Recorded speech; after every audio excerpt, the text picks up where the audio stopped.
atau beberapa respon maladaptif. Maladaptif itu bagus atau jelek, sehat atau tidak sehat? Tidak sehat, Ibu. Jadi maladaptif itu adalah yang menyimpang, tidak sesuai gitu ya. Tidak sesuai dengan apa? Dengan norma ya. Nah, jadi maladaptif responsis. Jadi respon-respon maladaptif terhadap stresor. Stresornya pakai S, artinya banyak stresor ya. Tekanan-tekanan stresor itu ya, baik from the internal or external environment. Jadi dari internal, baik stresor dari dalam dirinya ataupun dari lingkungan luar atau lingkungan eksternal. Contoh dari dalam dirinya, ketika seseorang menilai bahwa dirinya ini tidak berguna, tidak berarti, ya, tidak berdaya. Nah, ini secara internal ini merupakan stresor ya bagi dirinya. Kemudian dari eksternal mungkin dikucilkan oleh lingkungan, tidak dihargai, dianggap remeh, pendapatnya tidak didengar. Nah, ini adalah stresor-stresor dari eksternal, dari lingkungan luar dirinya. Ini juga membuat tekanan tentunya. Jadi tekanan itu bukan hanya datang dari luar, tetapi bisa juga datang dari dalam diri seseorang atau internal, seperti yang tadi Ibu contohkan ya, menilai dirinya tidak berguna, ya, tidak berdaya, ya. Nah, kemudian selain itu jadi respon-respon maladaptif terhadap stresor baik dari luar maupun dari dalam dirinya yang dibuktikan ya. Nah, ini maladaptif responnya itu dibuktikan dengan pikiran, perasaan dan perilaku-perilaku ya. Tadi pikiran-pikiran, perasaan-perasaan dan perilaku-perilaku yang tidak sesuai dengan budaya atau norma-norma di budaya, norma budaya lokal, budaya setempat ya. Contoh nih, ya. Di kita nih, kalau misalnya orang telanjang di jalanan, normal nggak? Tidak. Tidak. Kalau telanjang di kamar mandi? Normal. Nah, itu. Jadi gangguan jiwa itu tadi betul bisa dilihat dari perilakunya, pikirannya, perasaannya atau psikologis. Bisa juga dari sosialnya. Ya, jadi ketika dia menyimpang dari aturan, menyimpang dari norma, dari nilai-nilai. Nah, ini salah satu perilaku yang cenderung merupakan respon maladaptif ya. Kemudian juga dalam hubungan interpersonal atau hubungan sosial ini juga terganggu. Dalam pekerjaan juga terganggu, okupasionalnya terganggu atau function fisikalnya atau fungsi fisiknya juga terganggu ya ketika dia mengalami gangguan jiwa. Artinya tidak ada kesehatan tanpa kesehatan jiwa ya. Jadi fisiknya juga bisa terganggu ketika jiwanya atau mentalnya terganggu. Ya, jadi sangat komprehensif ya ketika seseorang mengalami gangguan jiwa. Bukan hanya pikiran, perasaan, perilakunya saja yang menyimpang, tetapi kondisi hubungan sosialnya juga tidak normal ya, terganggu, pekerjaannya terganggu, bahkan fungsi-fungsi fisiknya juga bisa terganggu ya. Oke, contoh fungsi fisiknya misalnya, dia harusnya bisa berfungsi kakinya untuk berjalan, tapi dia karena ada gangguan jiwa, tidak ada kemauan, tidak ada minat untuk bergerak, maka dia akan berdiam diri di sudut kamar, ya, tidak mau bicara, padahal fungsi mulutnya itu untuk bicara, tidak mau bicara. Nah, ini ya, ini yang dimaksud dengan gangguan fungsi secara fisik. Ya. Oke, kita lanjut ke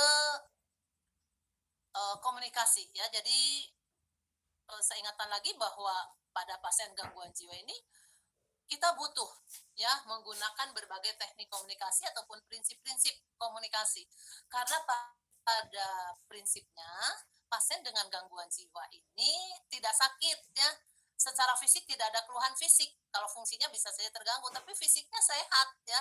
Dia sebetulnya bisa berjalan ya. Tetapi dia tidak mau berjalan, hanya itu kan. Jadi fisiknya sehat, sehingga tidak ada keluhan apapun dari fisiknya, dia merasa tidak butuh perawat. Ya, padahal kita adalah perawat yang harusnya menjadi perawat atau sosok yang dibutuhkan oleh klien, ditunggu kehadirannya, dirindukan oleh klien gitu ya. Nah, sekarang bagaimana supaya pasien membutuhkan kita? Tentunya ya kita harus butuh berbagai teknik khusus ya di dalam komunikasi, sehingga komunikasi terapeutik diantaranya itu sangat penting bagi kita dalam memberikan asuhan keperawatan pada pasien dengan gangguan jiwa. Ya, nih, jadi gangguan jiwa diantaranya cenderung mengalami gangguan konsep diri. Ya, sehingga pada awal hubungan teknik counter ini ya tentunya kita harus milih-milih teknik counter yang mana yang harus kita pakai ketika kita pertama kali bertemu pada pasien gangguan jiwa. Atau ketika pasien memperlihatkan gangguan harga dirinya, dia merasa malu, merasa rendah, merasa tidak berguna, gitu ya, maka kita tidak boleh konfrontasi. Ya. Kemudian penderita gangguan jiwa cenderung asik dengan dirinya sendiri, ya, dia sering bicara sendiri, asik dengan dirinya, ide-idenya sering meloncat dari satu topik ke topik lain. Tentunya kita menggunakan teknik focusing ini sangat tepat. Kemudian penderita gangguan jiwa cenderung sehat secara fisik tadi sudah dijelaskan ya, sehingga bagaimana perawat bisa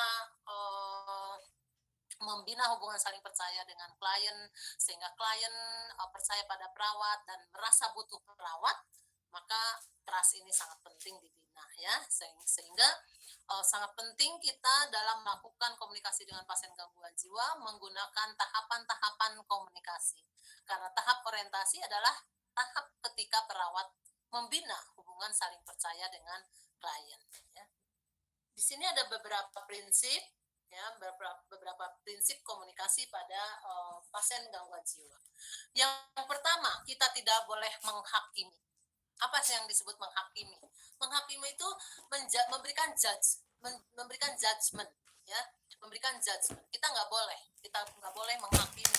Ketika pasien misalnya diam, tidak mau bergerak, tidak mau melangkah sedikit pun, tidak mau bicara gitu. Kita tidak boleh menghukum dia atau menjudge dia sebagai orang yang kamu mah gitu ya, kamu mah dasar nggak ada kemauan gitu, nggak boleh ya. Jadi tidak menghakimi ini adalah merupakan salah satu karakteristik caring sebetulnya ya. Walaupun mungkin artinya kita tidak boleh memberi judgment pada perilaku, pada ekspresi perasaan, perilakunya gitu ya, pada pasien gangguan jiwa. Karena walaupun ya perawat itu harus juga atau bisa memberi judgment, tetapi pada hal apa? Ketika kita menegakkan suatu diagnosa. Nah, ini judgment kita hanya di sini. Ketika menegakkan suatu diagnosa dari data yang kita peroleh yang telah divalidasi kepada klien, maka inilah judgment kita. Inilah hal yang tidak bisa diganggu gugat ya oleh klien gitu ya. Hanya itu yang mungkin bisa kita lakukan ya, tetapi yang lainnya tidak boleh. Ya, jadi sekali-kali kita memang memerlukan judgment, yaitu pada saat kita menegakkan diagnosa keperawatan. Selain ini perawat tidak boleh ya bertindak atas dasar sepihak, menjudge gitu ya. Atau berdasarkan kesimpulan sendiri, ini tidak boleh. Perawat harus senantiasa melakukan validasi. Ya, melakukan validasi ketika klien tampak terlihat misalnya tegang, maka jangan langsung dijudge, oh kamu pasti lagi marah. Nah, tidak boleh ya. Tidak seperti ini judgement sepihak ya. Ini bertindak atas dasar sepihak, tetapi kita harus atas dasar apa yang kita pahami, pasien juga merasakan itu gitu. Jadi mungkin teknik membagi persepsi untuk tidak menghakimi ini penting banget ya. Jadi ketika kita pasien menurut kita terlihat tegang dan kita harus melakukan validasi atau tidak boleh menjudgment, maka gunakan teknik komunikasi terapeutik yaitu membagi persepsi. Anda tampak tegang. Apakah betul saat ini Anda sedang tegang? Kalau iya, lanjut dieksplor. Apa yang menyebabkan tegang? Kemudian apa yang sudah dilakukan untuk menurunkan ketegangan? Bagaimana hasilnya? Nah ini ya, teknik-teknik komunikasi itu sangat penting pada pasien gangguan jiwa. Agar klien lebih terbuka pada perawatnya atas pikiran yang sedang ada, ide-ide yang sedang muncul ya, yang sedang dipikirkannya, ataupun perasaan yang sedang dialaminya. Nih ya, agar terbuka pada perawat. Jadi perawat ini memang selalu harus memberikan kesempatan pada klien untuk mengungkapkan perasaannya. Ini ya, ketika disebut, sehingga perawat tidak menghakimi, tetapi perawat selalu melakukan validasi data. Ya. Oke, yang kedua, prinsip yang kedua adalah menerima. Nah, menerima. Ini juga merupakan salah satu karakteristik dari caring ya, karakteristik caring dari seorang perawat ya. Di sini klien mempunyai hak untuk mengungkapkan perasaannya. Jadi dalam menerima ini kita harus tadi memberikan kesempatan pada klien untuk mengekspresikan perasaan dan kita harus bisa menerima ya apa yang sedang dirasakan klien ya, kita menghargai apa yang sedang dialaminya gitu ya. Tentunya ini gunakan berbagai teknik nonverbal atau sikap yang terapeutik dari seorang perawat ya untuk bisa memperlihatkan bahwa kita menerima apa yang klien sedang rasakan atau pikirkan ya. Kemudian hangat, warm ya. Hangat ini merupakan salah satu karakteristik caring juga ya dari seorang perawat. Ya, tentunya perawat di sini harus memberikan perhatian dengan memperlihatkan ketertarikan atau senang gitu saat merawat klien. Ya, bahwa perawat senang merawat klien ya. Tetapi hal ini tentunya tidak boleh berlebihan sesuai kebutuhan. Perlihatkan sikap nonverbal yang mencerminkan kehangatan ya. Contohnya apa? Sikap nonverbal yang mencerminkan kehangatan, contohnya bicaranya lembut, ramah, tersenyum tulus, dan sikap-sikap tubuh lainnya yang terapeutik ya sesuai kebutuhan. Tidak menyilangkan tangan, ya kontak mata, itu juga bukti bahwa kita menghargai. Kalau perlu pasien sedang bicara, kita perlu memperlihatkan respect kita gitu ya pada saat klien bicara, kita lakukan condongkan secara non terapeutik, perilaku terapeutik, sikap tubuh yang terapeutik kita condongkan ya sedikit arah tubuh kita ke arah klien yang menunjukkan bahwa kita siap mendengarkan ya, bahwa kita siap juga menjawab atau menyampaikan gitu ya. Oke, itu hangat ya. Kemudian empati. Empati ini merupakan hal penting ya bagi seorang perawat, bukan hanya yang akan merawat pasien gangguan jiwa. Ya, untuk semua asuhan keperawatan, empati pada seorang klien dari seorang perawat ini sangat utama. Ya, sangat utama ya. Jadi perawat ini harus bisa memahami apa yang sedang dirasakan dan apa yang sedang dipikirkan klien. Tentunya tidak larut ya. Kalau larut, simpati namanya ya. Pasiennya ketika mengungkapkan perasaan sedih, kemudian sampai menangis, kemudian perawatnya larut sampai ikut menangis. Nah, itu bukan lagi empati, itu simpati. Ya. Nah, sikap nonverbal yang mencerminkan empati ya. Saat klien mengatakan sangat marah misalnya, ya, perawat bisa mengekspresikan perasaan klien, bisa empati terhadap apa yang dirasakan klien. Misalnya bisa mengungkapkan, saya paham saat ini ibu sedang kesal, ya. Jadi tunjukkan bahwa kita memahami apa yang dia rasakan. Ada dua proses sebetulnya yang dilewati pada saat empati ini, pada prinsip empati ini. Ada dua proses yang harus dilewati. Yang pertama, harus bisa memahami perasaan klien dengan mencoba menempatkan masalah klien menjadi masalah kita. Nah ini ya, bagaimana kita bisa memahami perasaan klien? Tempatkanlah apa yang menjadi masalah klien menjadi masalah kita. Seandainya saya yang tertidur di situ dipasang infus kakinya patah, apa ya yang saya inginkan dari perawat ini, dari perawatan ini. Gitu ya, seandainya saya yang seperti dia, apa sih yang saya inginkan? Nah, itu tidak jauh dari keinginan klien, dari tuntutan klien terhadap perawatan, ya, tidak akan jauh apa yang Anda pikirkan tadi. Nah, itu jadi tempatkan masalah klien menjadi masalah kita supaya kita bisa memahami apa sih yang dirasakan, terus ingin solusi yang seperti apa sih sebetulnya gitu ya. Oke. Tahap yang kedua atau proses yang kedua yang harus dilalui juga adalah validasi. Ya, benarkah apa yang kita tangkap atau betulkah yang kita tangkap tentang perasaan klien ini seperti itu gitu ya. Artinya kita harus melakukan validasi ya. Jangan dia seperti ini, dia itu sendiri atau menyimpulkan sendiri sepihak gitu ya. Nah, sehingga di sini juga perlu teknik ya, di setiap validasi teknik yang tepat adalah teknik komunikasi yang tepat adalah teknik membagi persepsi ya. Oke, untuk empati tentunya ada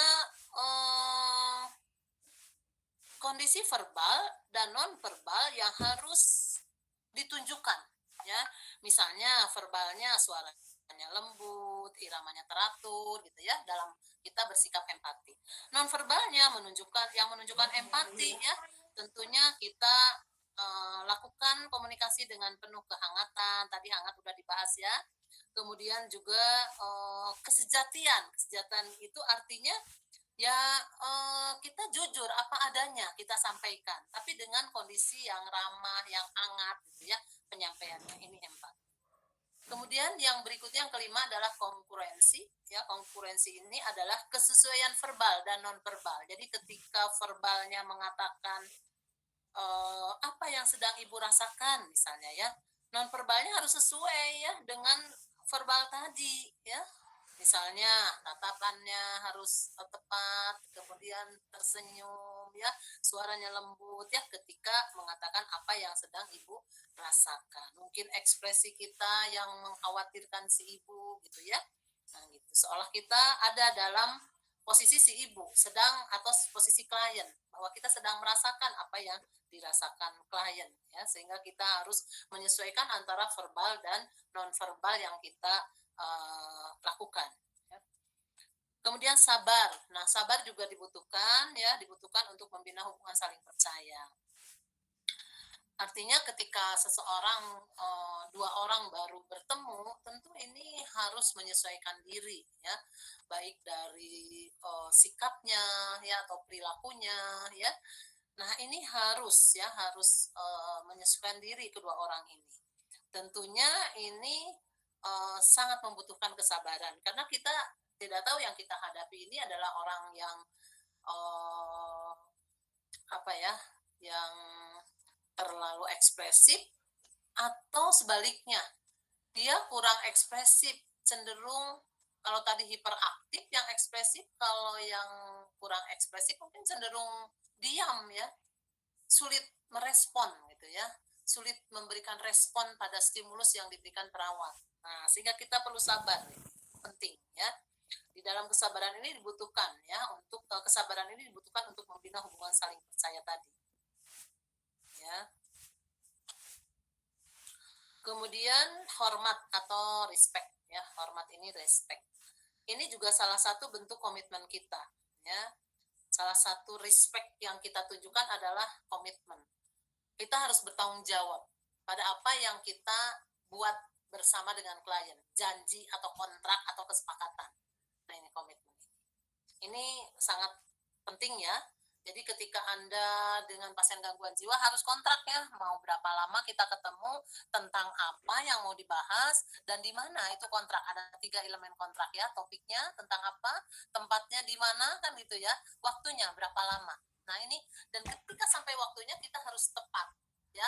Ketika ada sesuatu yang harus dirubah di dalam waktu, misalnya tiba-tiba Anda mendapatkan tugas tertentu, atau pasiennya mau diapakan dulu, maka ini harus dibuat kesepakatan baru ya. Nah, ini yang namanya respect atau hormat ya.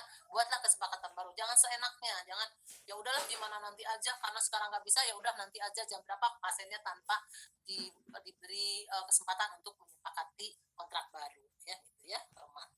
Kemudian dipercaya. Dapat dipercaya. Ini merupakan kemampuan interpersonal perawat sebetulnya. Bagaimana supaya kita bisa dipercaya oleh klien, atau bagaimana supaya klien trust pada perawat.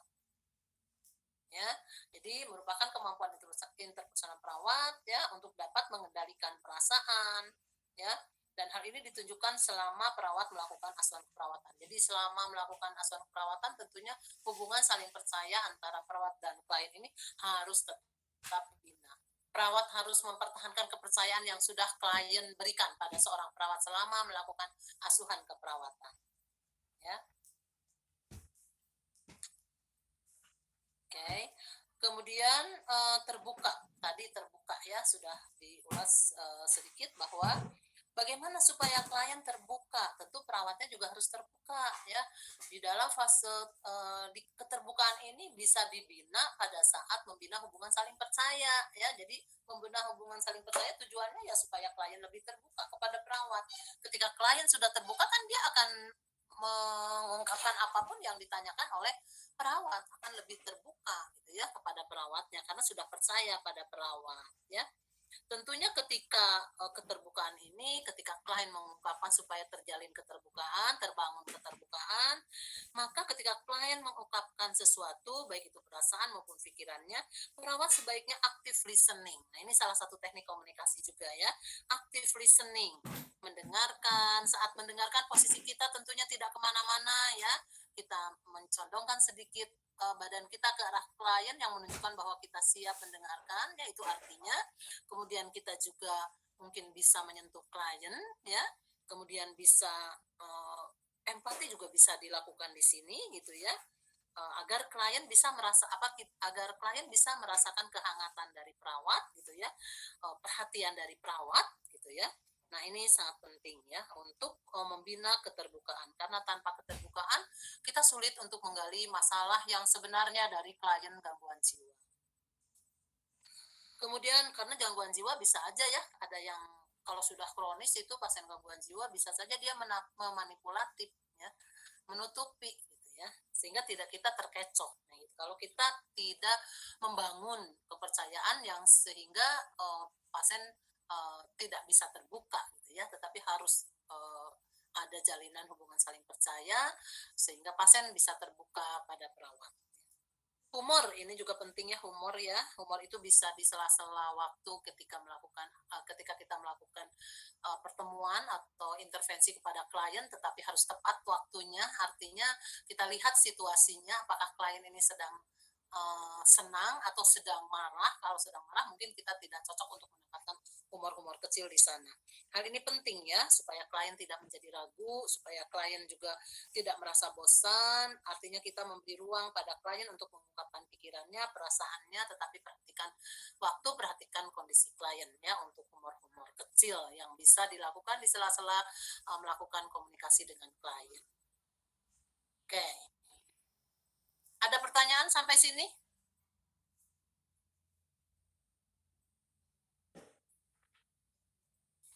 Belum ada, Ibu. Oke ya, kita lihat dulu. Nah, Ibu kenalkan dengan masalah-masalah keperawatan jiwa dan tanda gejala yang sering muncul ya. Dan ini masalah perawatan jiwanya juga yang sering muncul, yang sering atau yang banyak ditemukan pada kasus-kasus gangguan jiwa di rumah sakit jiwa ya. Yang pertama halusinasi, bisa dengar, bisa lihat, bisa taktil atau raba ya. Bisa juga hidu ya, merasa mencium aroma tertentu padahal orang lain yang ada di situ atau kita yang dari tadi menemani di situ tidak ada yang tercium oleh hidung kita gitu ya. Jadi ini ke indera halusinasinya, bisa dengar, bisa lihat, bisa raba, bisa gestatori, bisa hidu atau mencium. Nah, ini sering ditemukan ya masalah keperawatan. Ini masalah keperawatan bukan diagnosa medis. Kalau diagnosa medis gangguan jiwa kan skizofrenia, depresi gitu ya. Tetapi kalau masalah perawatan adalah respon dari pasien terhadap skizofrenia. Apa tanda gejala dari skizofrenia? Oh, dia mendengar misalnya sesuatu yang orang lain tidak mendengar atau yang disebut halusinasi dengar misalnya. Tanda gejalanya asik dengan dunianya, bisa tertawa sendiri, tersenyum sendiri, karena halusinasi ini, suara-suara yang didengar ini nyata bagi klien, nyata ya bagi kliennya, tapi bagi kita tidak nyata karena tidak ada orang di sebelah klien yang sedang mengajaknya bicara, tapi dia tampak bicara gitu ya. Nah, artinya bicara sendiri gitu ya, tampaknya oleh kita, tetapi dia merasa ada objek yang mengajaknya bicara. Kemudian harga diri rendah. Nah, mengatakan dirinya tidak berguna, mengatakan malu, ya. Dan ini dibuktikan dengan nonverbalnya. Kontak matanya kurang, sering melihat ke bawah, yaitu menunduk saat berbicara, saat kita ajak bicara. Ini data utamanya dari harga diri rendah. Ya. Kemudian ini masalah keperawatan. Jadi Anda mengenal juga masalah keperawatan di gangguan jiwa, ada yang disebut halusinasi, ada yang disebut harga diri rendah. Harga diri rendah ini adalah salah satu komponen. Harga diri ini komponen dari konsep diri ya, ada 5 komponen konsep diri. Primary body image, identitas diri, peran diri, harga diri, dan apa satu lagi, ideal diri ya. Nah, masalah yang berikutnya ada 4 masalah yang ingin saya sampaikan, nggak banyak-banyak ya. Nah, ini sering menjadi target dari capaian pembelajaran untuk D3 ya. Di antaranya tadi, kemudian marah tidak konstruktif, ini yang ketiga ya, marah tidak konstruktif atau resiko perilaku kekerasan diagnosanya. Biasanya tanda gejala yang muncul yang utamanya adalah bicaranya keras, ya ini data-data utama atau data-data mayor disebutnya. Bicaranya keras, mudah tersinggung, tatapan matanya tajam, ya, tampak tegang, ya, dan tidak mau diam, kadang hiperaktif, ya, nggak mau berdiam pada sejenak aja, dia nggak betah diam, ya, selalu bergerak, selalu bicara, ya, hiperaktif. Kemudian isolasi sosial atau menarik diri. Nah, data utamanya antara lain mengatakan malas berhubungan dengan orang lain, itu verbalnya. Ya, non verbalnya tampak menyendiri, jarang bicara, kalau bicara kalimatnya pendek-pendek, ya. Bahkan tidak mau sedikit pun bicara. Kalau sudah berat, ya. Nah, prinsip komunikasi tadi di atas sudah ada prinsip-prinsip komunikasi secara umum, tetapi ini secara khusus pada masalah halusinasi, ya. Komunikasinya sering tetapi singkat untuk memutus halusinasi. Nah, ini prinsip intervensi halusinasi sebetulnya, sehingga komunikasi kita harus sering, ya, tetapi singkat. Kenapa? Karena pada pasien halusinasi ini kalau diajak bicara lama ini semakin kacau kondisi pas pikirannya, ya, semakin kacau sehingga bisa muncul pembicaraan-pembicaraan dari hasil pikiran yang kacau ini yang muter-muter, ya, pembicaraannya nggak jelas tujuannya, kadang nggak jelas tujuannya gitu, ya, dan ini menunjukkan bahwa proses berpikir semakin kacau sehingga kita tidak boleh lama, ya, ketika bicara dengan pasien yang halusinasi, tetapi harus sering, ya, supaya kontak halusinasinya dengan kontak individu atau pasien dengan sumber halusinasinya ini kita putus, kita sering putuskan dengan sering kontak, ya. Kemudian klien halusinasi terkadang menikmati dunianya, ya, ketika ada pada tahap halusinasi comforting atau nyaman, maka dia sangat asik dengan halusinasinya gitu, ya. Oleh karena itu ini harus kita alihkan supaya dia tidak terus-menerus kontak, ya, dengan halusinasinya. Maka ini harus kita sering alihkan dengan melakukan aktivitas, ya. Ya, ini yang harus dilakukan untuk pasien-pasien halusinasi. Untuk harga diri rendah tentunya selalu memberi reinforcement. Tadi kan merasa dirinya tidak berdaya, tidak berguna, minder, malu gitu, ya. Maka apapun yang dia lakukan harus diberikan reinforcement, diberikan reward-nya dengan kalimat-kalimat yang mensupport dia, yang memberikan semangat, yang memberikan rasa bangga, yang berbentuk penilaian positif dari lingkungan atau perawat, ya. Bagus, nah Anda sudah bisa, sudah rapih nih tempat tidurnya setelah Anda bereskan. Nah, ini bentuk-bentuk reinforcement. Jadi reinforcement positif ini bukan berarti kita memberikan reward material, ya, tetapi reward berupa support, ya, berupa semangat bagi klien, ya, sehingga hal ini akan dilakukan, ya. Klien akan cenderung melakukannya lagi ketika kita berikan reinforcement positif atau pujian atas keberhasilan klien. Nah, ini untuk yang harga diri rendah. Sentuhan bisa dibutuhkan juga untuk pasien dengan harga diri rendah, ya. Nah, prinsip-prinsip komunikasinya bagaimana tadi? Selain prinsip-prinsip yang tadi sudah dibicarakan, tidak boleh menghakimi, harus menerima, hangat, empati, ya, kongruensi, ya, atau adanya kesesuaian antara verbal dan non verbal dari seorang perawat, ya, sabar, hormat atau respect, ya, atau dapat dipercaya, ya, artinya kita harus megang komitmen gitu, ya, terbuka, ya, dan humor. Selain itu tentu ada prinsip-prinsip komunikasi yang khusus pada pasien-pasien dengan masalah keperawatan tertentu seperti tadi, ya, seperti ini, marah tidak konstruktif, ya. Prinsip komunikasinya, ya, kita harus membuat komunikasi baik verbal dan non verbal yang membuat klien tenang, ya. Ketika pasien bicaranya keras, pasien mudah tersinggung, ini pada pasien yang marah tidak konstruktif, tentu kita harus tenang supaya pasiennya menurun tuh ketidaktenangannya, ketegangannya menurun. Jadi ketika pasien tegang, ya, ekspresinya, terus jangan dilawan dengan tegang lagi. Ketika intonasi suaranya tinggi, jangan dilawan dengan jangan kita bicara dengan intonasi juga suaranya yang keras gitu, ya. Nah, itu akan meningkatkan ketegangan klien, kemarahan klien yang tadinya resiko, ya, jadi nyata gitu, yang tadinya cenderung untuk memukul, tapi kalau dia distimulus, ya, oleh kita dengan yang tidak terapeutik tentu dia akan memukul jadinya gitu ya. Nah, ini tolong diperhatikan. Jadi ketika pasien marah artinya dia perasaannya sedang tegang ya. Maka respon yang kita berikan, stimulus yang kita berikan harus sebaliknya.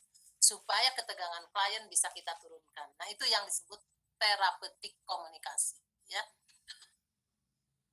Kemudian tadi nonverbalnya jadi tersenyum, rileks ya, intonasi suaranya lembut. Mungkin tadi prinsip kehangatan harus benar-benar diterapkan nih pada pasien yang marah, yang tidak konstruktif. Kemudian kita juga secara verbal jangan mengungkapkan kata-kata yang berputar-putar atau kata-kata yang berbelit-belit, yang panjang gitu. Itu membuat pasien kesal ya. Jadi kata-kata kita harus singkat tapi jelas ya. Bahasanya juga sederhana sesuai dengan yang klien mampu, yang klien pahami ya.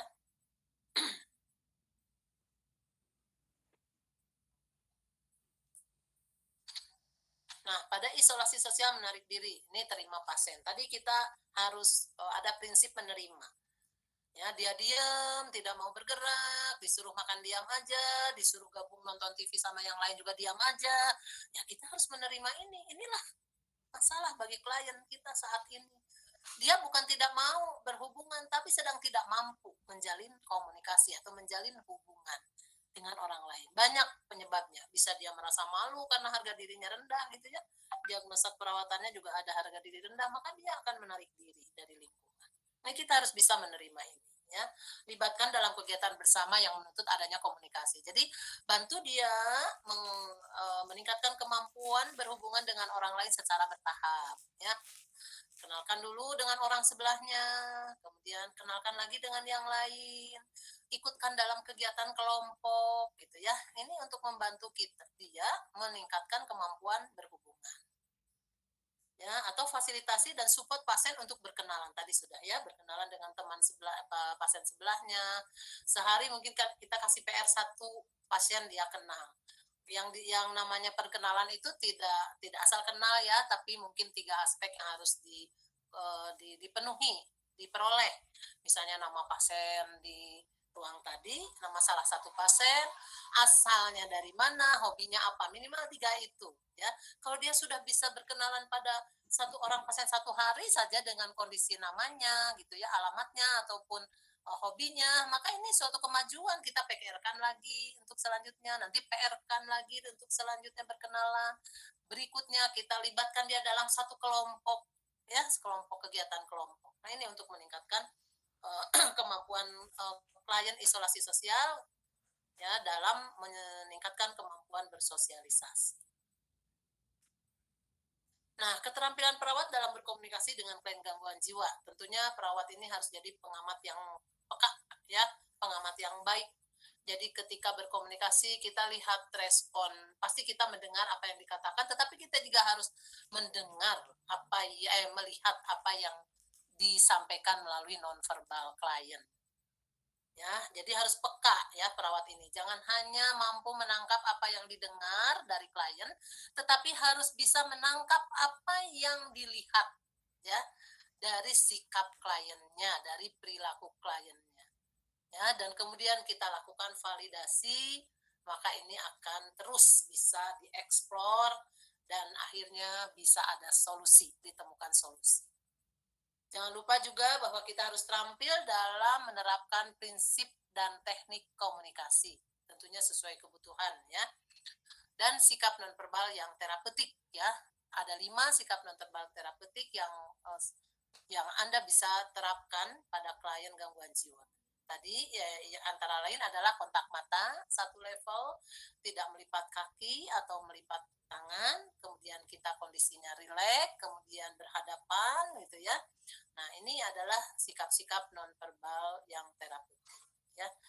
Berhadapan artinya tidak terhalang ya ketika kita berkomunikasi, kontak matanya 1 level atau sejajar, condongkan sedikit arah badan kita ke arah klien ya apabila memang kita membutuhkan untuk mendengar apa sedang yang klien bicarakan. Jadi ketika klien bicara, kita condongkan sedikit arah badan kita. Kemudian ketika kita bicara, kita juga tetap mencondongkan, ini menunjukkan bahwa kita siap menyampaikan apa yang dibutuhkan. Oke, selesai. Ada pertanyaan sebelum nanti ke tugas praktek?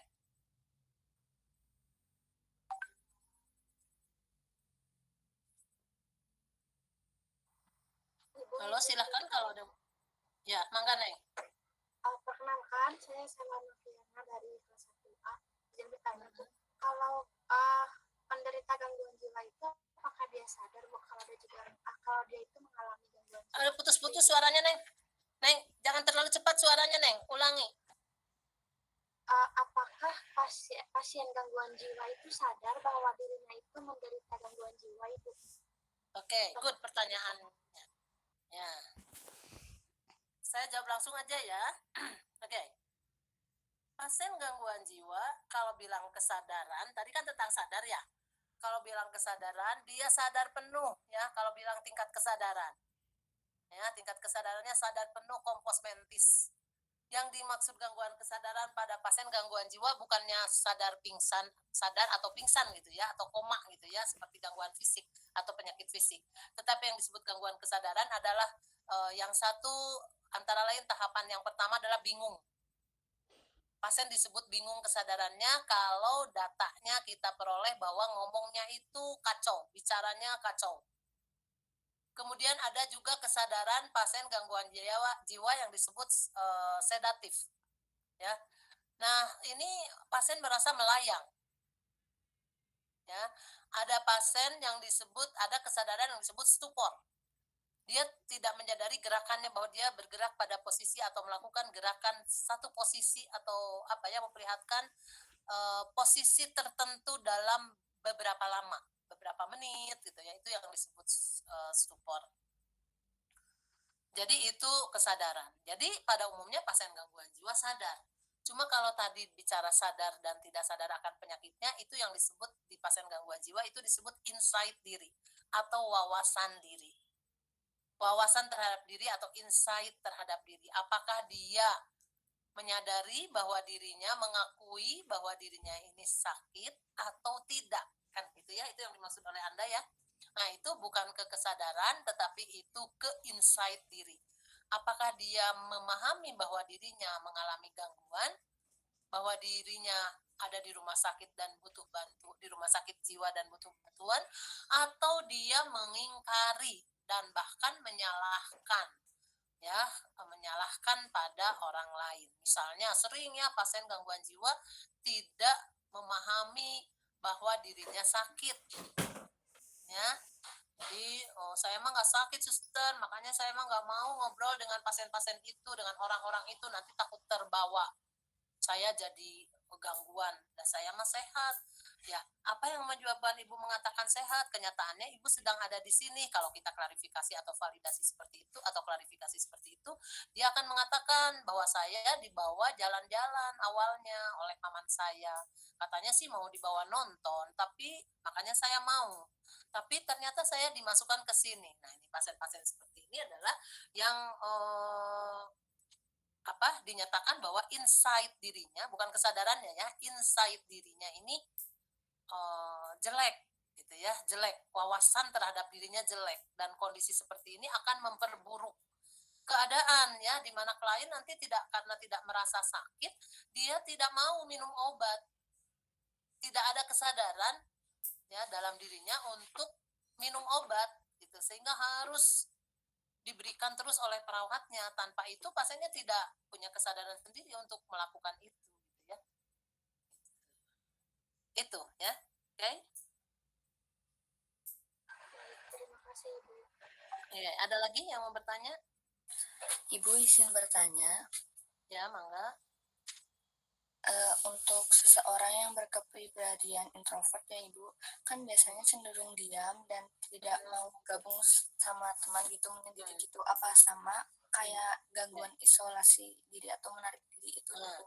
Oke, introvert adalah gangguan kepribadian, itu belum gangguan jiwa ya. Itu hanya kepribadiannya seperti itu ya, dan tidak juga dikatakan gangguan ya dari kepribadiannya. Cuma kepribadiannya introvert. Tentunya di sini lingkungan yang harus membantu dia supaya apa yang dia rasakan, dia pikirkan itu bisa diekspresikan secara terbuka pada lingkungan yang dia percaya. Artinya lingkungannya harus memberikan kepercayaan ya, menggunakan berbagai bukan teknik, artinya pendekatan ya, katakanlah pendekatan gitu ya. Bagaimana kita mendekati orang tersebut, bagaimana keluarganya harus mendekati anak ini supaya apa yang dipikirkan dan dirasakannya bisa diekspresikan secara terbuka sehingga dia tidak menyimpan banyak yang tidak bisa diselesaikan ya. Kan setiap orang itu setiap hari akan menemui hal-hal yang membuat dia tertekan ya, atau mungkin membuat senang. Kalau membuat senang kan nggak jadi masalah ya, walaupun disimpan.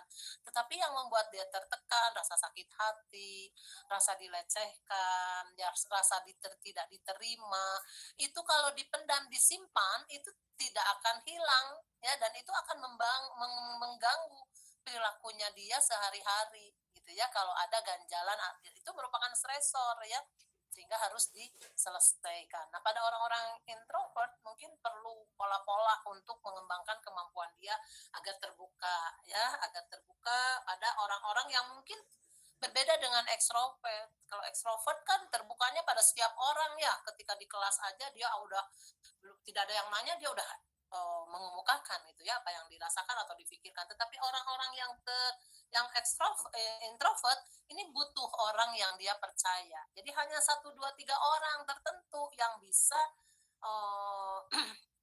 dia gunakan ya, seorang introvert melakukan keterbukaan gitu ya. Jadi hanya orang-orang yang benar-benar dia percaya, tidak bisa sembarangan gitu. Itu saja bedanya dengan ekstrovert ya. Baik, Jadi Ibu, kalau terima introvert kasih. mungkin tidak diminta udah bicara gitu kan ya. Tapi yang introvert harus dibantu untuk mengemukakan, harus dirangsang untuk membicarakan, harus didekati supaya dia terbuka. Nah, itu perlu itu saja. Baik, Ibu, terima kasih, Ibu. Ya. Baik, ada lagi? Ibu, Ya. Ya, mangga. Baik, Ibu, izin bertanya, Bu. Ya, mangga. Ibu tadi ada di poin ke-9 ya, dari prinsip komunikasi itu terbuka ya, Bu. Nah, Ibu, bagaimana jika kita melakukan tindakan terhadap pasien gangguan jiwa yang memang benar-benar pasien itu harus dibujuk dengan cara kita tuh misalkan dengan Ibu berbohong gitu, kayak misalkan tadi minum obat, tidak mau minum obat, tidak mau minum obat, terus diajak maksudnya kita mengajak pasien ke suatu tempat agar misalkan permasalahannya itu dapat dipecahkan oleh kita gitu. Nah, tapi si pasien tersebut memang benar-benar tidak bisa diajak untuk maksudnya diajak untuk ini, Ibu, diajak buat kayak diajak minum obat gitu, atau diajak ke mana gitu biar permasalahannya terpecahkan oleh kita. Apakah boleh, Bu, kita berbohong gitu? Terima kasih, Ibu. Kita tidak boleh berbohong ya. Dalam komunikasi terapeutik harus jujur. Ketika pasien tidak mau minum obat, kan kita harus menjelaskan apa gunanya obat, apa pentingnya obat untuk kesembuhan gitu ya. Jelaskan sedikit, walaupun mungkin terus pasien mau, terus nanti minum obat sore masih susah kene.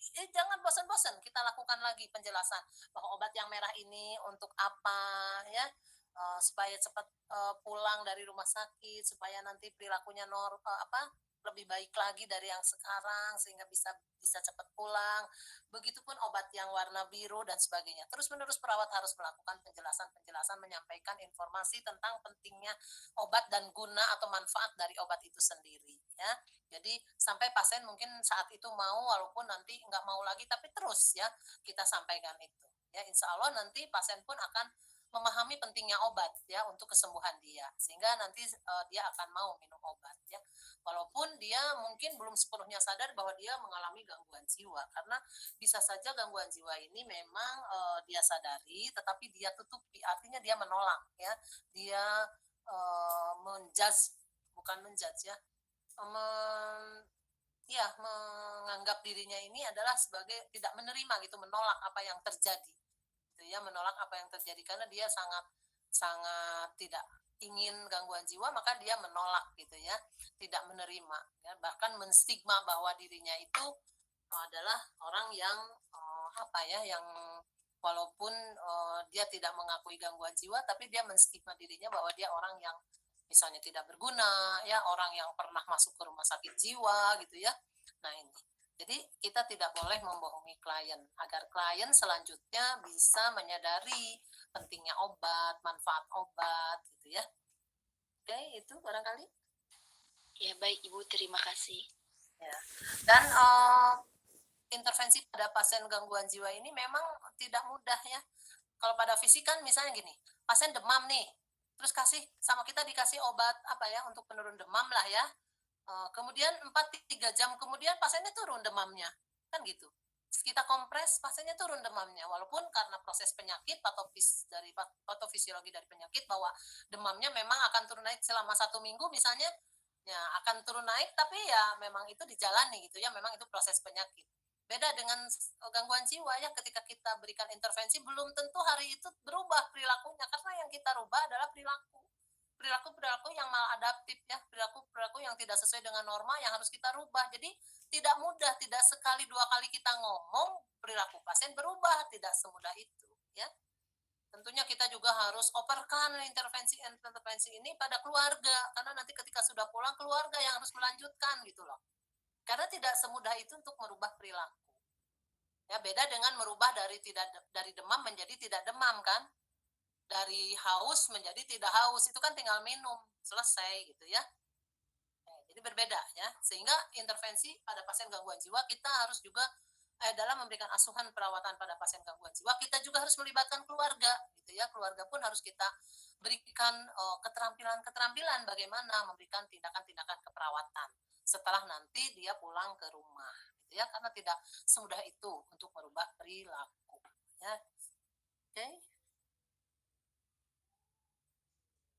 Oke, masih ada pertanyaan? Waktu kita sudah jam 8:15. Silakan, masih ada pertanyaan? Izin bertanya, Ibu. Ya, mangga. Ini ada 2 orang kayaknya ya? Iya, Ibu. Ya, Izin 3 orang. 3 orang, sok mangga. Izin bertanya, Ibu. Sebenarnya izin memperkenalkan diri, nama saya Fitri Agustin. Pada pasien yang mengalami halusinasi, Ibu, kan sikap perawat itu harus mengalihkan halusinasinya itu ya, Bu. Sedangkan klien itu memaksa perawat untuk menuruti permintaannya yang dia mau, seperti nyuruh perawat untuk memakai kostum badut gitu, Ibu. Karena di dalam pikirannya dia itu sedang berulang tahun gitu, Bu, hari ini. Sikap dan komunikasi perawat yang baik itu bagaimana ya, Bu, dalam mengatasi pasien yang berhalusinasi seperti itu? Oke. Yang pertama tentunya tadi ya, membina dulu hubungan saling percaya sampai perawatnya terbuka dan percaya sampai pasiennya terbuka dan percaya pada perawatnya. Itu yang utama.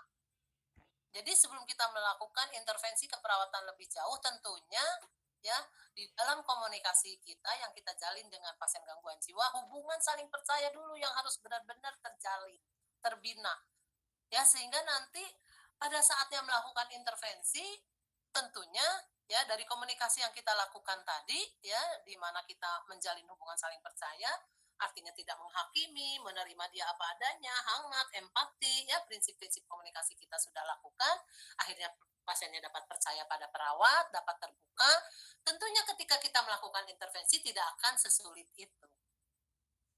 Ya, jadi prinsipnya itu dulu. Prinsipnya adalah membina hubungan saling percaya dulu, ya, baik pada pasien yang halusinasi maupun pada pasien yang dengan diagnosa keperawatan lainnya, ya, misalnya dengan marah tidak konstruktif, isolasi, ini penting membina hubungan saling percaya. Jadi ketika klien sudah percaya pada perawat, maka apapun yang dikatakan perawat akan dia ikuti, gitu ya. Nah ini, kalau tanpa membina hubungan saling percaya, ya iyalah, dia siapa lu? Gitu ya, emang nyuruh-nyuruh gua pakai itu atau nyuruh-nyuruh melarang-melarang gitu kan ya. Nah, halusinasi itu adalah nyata bagi klien. Bagi klien nyata, tapi bagi kita orang normal tentunya tidak ada stimulusnya. Klien merasa ada orang yang mendengar, yang mengatakan sesuatu, mengajaknya bicara, itu nyata bagi dia sehingga dia akan membalas pembicaraan, sehingga tampak dia bicara sendiri. Ini ya. Tentunya hal yang tidak nyata ini harus dibawa oleh perawat kepada kenyataan. Ya, bawa kepada realita. Tapi itu bisa dilakukan, pasiennya bisa nurut, dibawa ke realita kalau hubungan saling percaya perawat dengan kliennya sudah terbina dengan baik. ya. Baru prinsip intervensi yang lainnya tadi bisa dilakukan ya. Tanpa itu nggak bisa gitu ya. Apalagi pasiennya sedang nyaman dalam kondisi tahap, karena halusinasi itu ada tahapannya. Sedang dalam tahap convert nyaman, maka dia akan asik dengan halusinasinya sehingga sulit untuk dialihkan ya, sulit untuk nurut pada instruksi perawat kalau perawatnya tidak dulu membina hubungan saling percaya atau tidak mampu membina hubungan saling percaya. Oke, itu ya, Neng. Baik Ibu, terima kasih banyak Ibu. Ya, jadi intinya itu. Enggak, ada lagi? Dua lagi tadi? Baik Ibu, izin bertanya Ibu. Hmm. Perkenalkan nama saya Zakia, Ibu. Saya kebetulan udah penasaran ya Ibu dari lama gitu Ibu. Kenapa Ibu kalau orang gangguan jiwa di jalan kan suka makan dari yang sampah, terus suka Ya. tempat di kotor Tapi sehat gitu. Ya, terus sama kalau orang gangguan jiwa perempuan, Ibu kenapa jarang melihat yang menstruasi Ibu? Orang gangguan jiwa yang perempuan. Ya, oke. Ya. Kalau yang pertama mungkin bisa Ibu jawab ya, secara rasional aja, secara logika ya, bahwa ketika seseorang sudah biasa memakan sesuatu yang kalau kita mah sakit gitu ya, dia tetap kebal gitu, karena itu sudah kebal ya, sudah terbiasa gitu ya, sehingga tidak menimbulkan respon yang mengkhawatirkan, diare dan sebagainya. Itu karena kekebalannya sudah apa ya, melebihi karena sudah terbiasa gitu apa yang dimakannya tadi, konsumsinya, sehingga dia tidak aneh lagi tubuhnya ya, tidak merasa aneh dengan bakteri yang masuk, sehingga biasa-biasa aja, tidak ada respon yang apa ya, mengakibatkan kerugian atau menyebabkan sakit gitu ya, kalau itu secara logika sih. Tapi kalau yang tadi, yang apa tadi yang kedua tuh?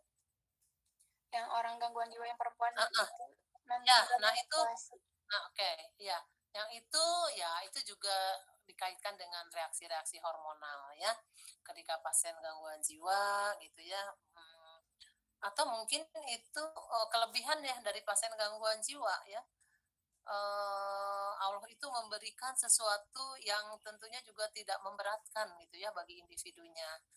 Nah, itu mungkin dari spiritual, tetapi kalau secara fisiologis ya hormonalnya ya kan, kalau kematangan dari sel telur itu sangat dipengaruhi oleh hormon ya.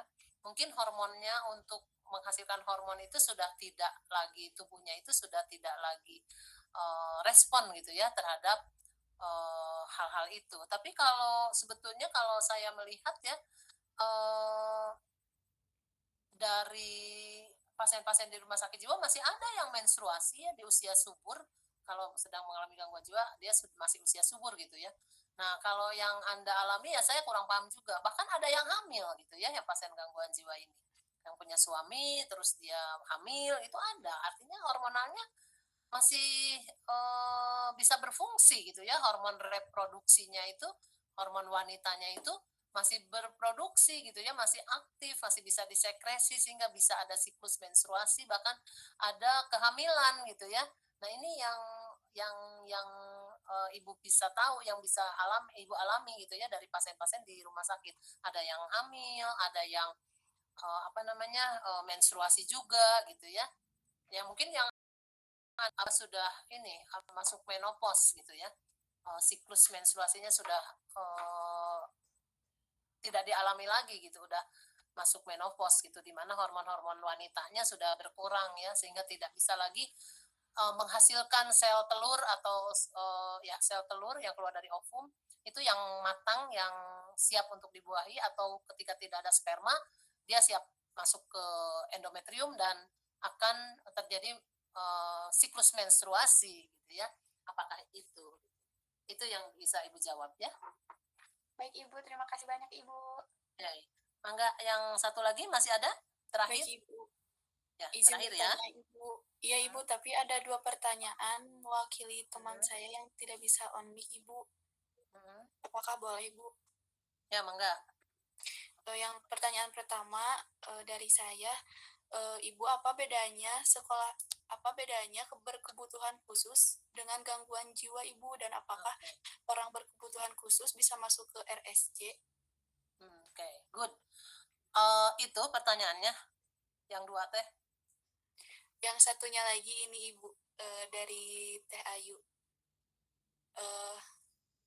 Apa benar kalau pasien di rumah sakit jiwa ada yang sebagian pura-pura gila karena tujuannya ingin melihat kinerja para perawat dalam merawat pasien gangguan jiwa? Dan itu dengar ceritanya di YouTube katanya Bu. Gitu. Terima kasih. Yang Ibu. kedua dulu ya Ibu jawab ya. Yang kedua dulu Ibu jawab. Tidak ada. Ya, karena orang yang diponis atau didiagnosa gangguan jiwa itu sudah melalui asesmen yang dilakukan oleh expert, ya, oleh dokter spesialis jiwa, kemudian oleh psikolog, ya. Nah, itu didiagnosa bahwa ini gangguan atau tidak tentu melalui asesmen para expert tadi. Jadi tidak diragukan lagi kondisinya, ya. Jadi tidak akan ada kepura-puraan. Oke, itu yang kedua. Yang pertama, kebutuhan khusus sangat berbeda, ya, sangat berbeda antara gangguan jiwa dengan kebutuhan khusus. Kalau kebutuhan khusus bisa menunjukkan perilaku yang berbeda, ya, atau perilaku yang tidak normal, ya, tetapi itu tidak normalnya tidak sampai apa namanya, ya, tidak sampai menyakiti dirinya, gitu ya, atau bisa saja menyakiti dirinya, itu kaitannya bukan dengan apa namanya, gangguan jiwa, ya, tetapi karena memang dia ada penyimpangan perilaku sebagai akibat dari kebutuhan khusus. Misalnya ada pasien yang autis, ya, autis itu tidak sama dengan gangguan jiwa walaupun ada perilaku-perilakunya yang diperlihatkan secara menyimpang, gitu ya. Ada perilakunya yang menyimpang, misalnya dia cenderung tidak bisa fokus, ya, tidak bisa konsen, gitu ya. Nah, ini bukan berarti jiwanya yang terganggu sehingga tidak perlu diberi obat-obat gangguan jiwa, gitu ya, tetapi dia harus dikonsulkan kepada dokter-dokter yang artinya berkecimpung di dalam kebutuhan khusus ini, ya. Misalnya di terapi bicaranya, ya, sampaikan yang autis ini sulit bicara, ya, walaupun dia hiperaktif tapi bicaranya agak tidak bisa lancar, gitu ya, sehingga harus ada terapi bicara, gitu ya, ada terapi-terapi perilaku, gitu ya, bahkan keluarganya juga ada terapi untuk keluarga. Nah, ini berbeda dengan gangguan jiwa pendekatannya, ya.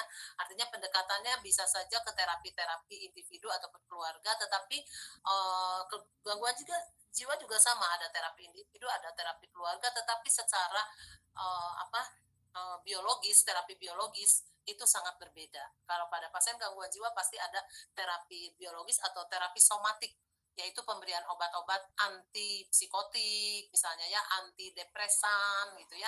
Tapi pada pasien-pasien yang berkebutuhan khusus ini perlu terapi-terapi, ya, terapi-terapi perilaku, terapi bicara, ya, tetapi tidak dibarengi dengan obat-obat antipsikotik. Itu yang menunjukkan bahwa pasien-pasien berkebutuhan, orang-orang yang berkebutuhan khusus, anak-anak yang berkebutuhan khusus tidak bisa disamakan dengan gangguan jiwa.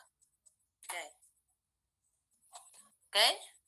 Baik, Sudah terima bisa. kasih. Oke, ya. Kita lanjut kepada penjelasan apa namanya? Penjelasan praktek hari ini. Sudah terlihat kasusnya?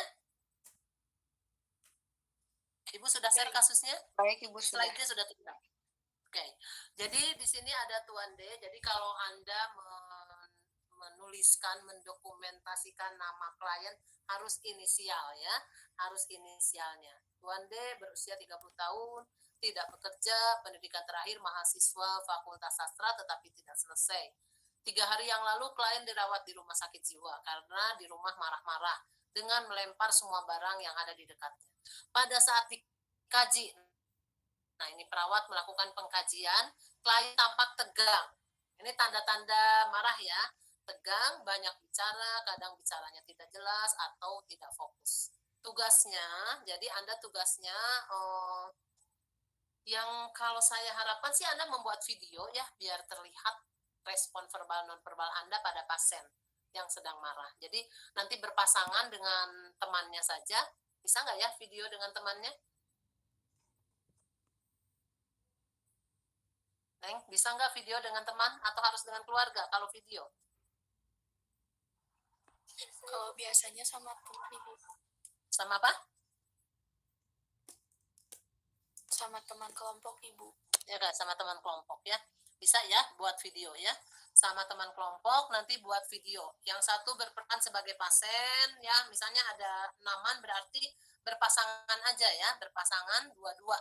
Satu pasien, satu perawat, satu pasien, satu perawat, tapi gantian. Kalau bisa semua jadi perawat gitu ya, merasakan.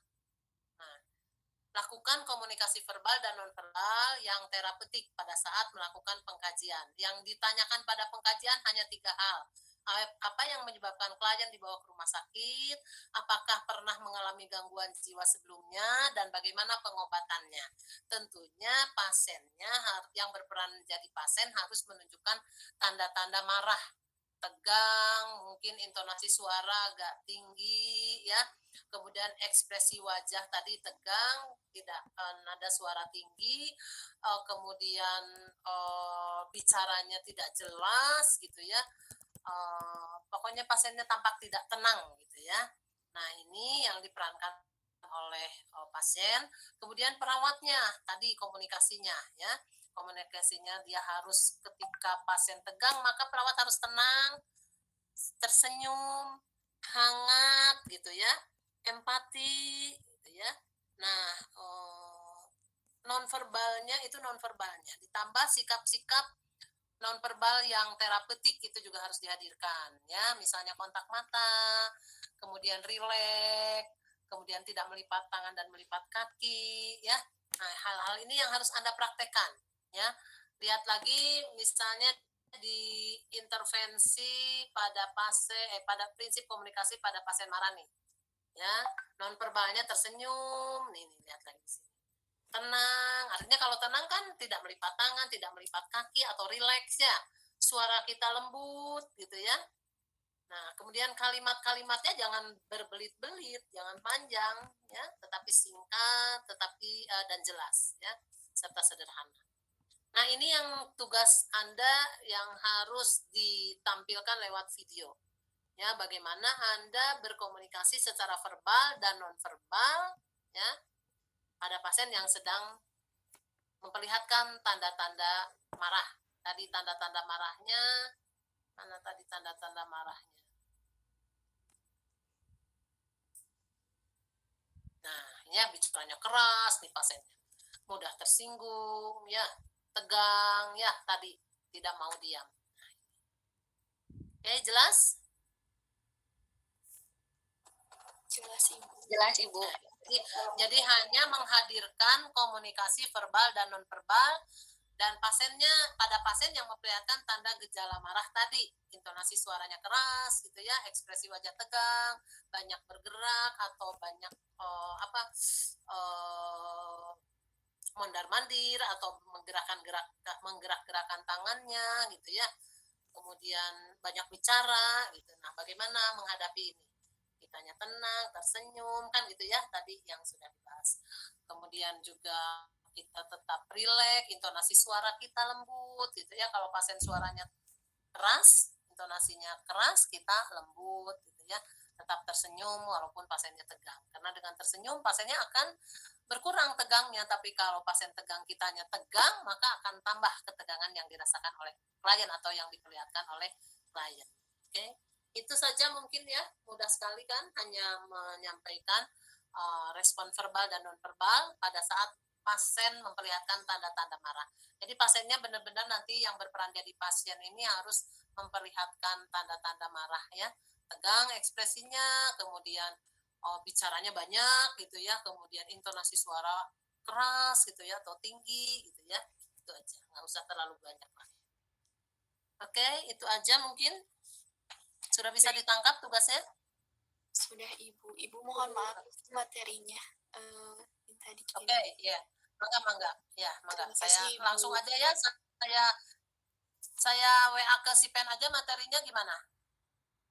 Iya boleh Ibu. Biar nggak masuk ya, biar nggak masuk ke GCR lagi ya.